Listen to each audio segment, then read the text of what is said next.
In a unique twist of history, the Battle of the Coral Sea in 1942 unfolded under peculiar circumstances.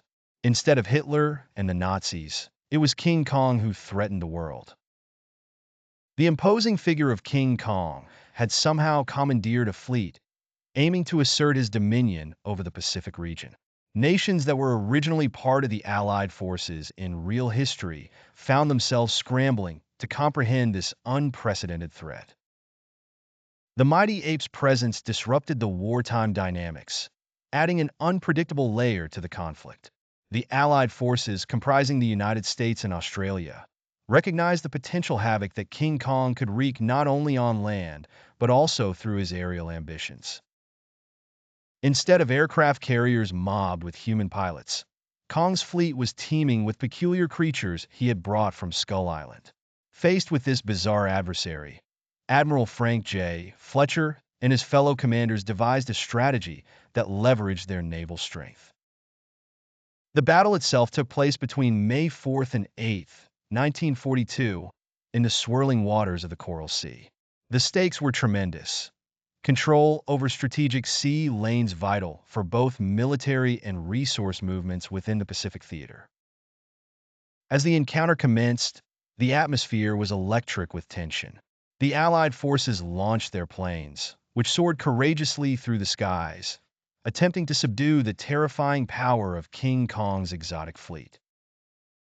Alongside conventional aircraft, Kong's forces included giant birds, pterodactyls from his hidden world, adding a bewildering ferocity to the fray. The clash saw several notable exchanges. The Allied fleet, equipped with renowned vessels like the USS Lexington and USS Yorktown, faced off against the beasts of Kong's mysterious army.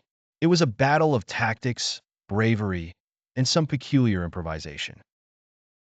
Allied pilots had to adapt quickly to confront not just fighter planes, but an assortment of daunting creatures. Despite the monstrous adversary, the Allied side managed to curtail King Kong's advances. The USS Lexington was struck heavily and needed hasty evacuation, but the courage of her crew ensured that vital intelligence about Kong's capabilities was transmitted back to the command. Simultaneously, the USS Yorktown scored decisive hits that neutralized several key members of Kong's beastly brigade. In a final twist, King Kong himself emerged onto the deck of his flagship, letting out a world-quaking roar that signified his unwillingness to surrender. Yet, the sustained pressure by the Allied forces eventually broke the monster's resolve.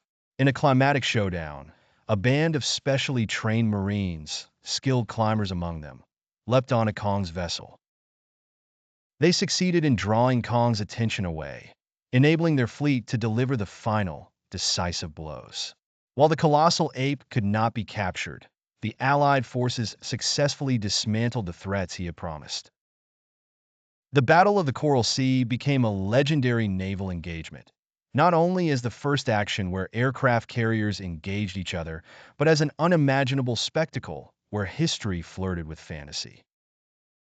Though King Kong retreated back into the shadows of myth, the Allies had demonstrated that their unity and resilience could overcome even the most unexpected of enemies.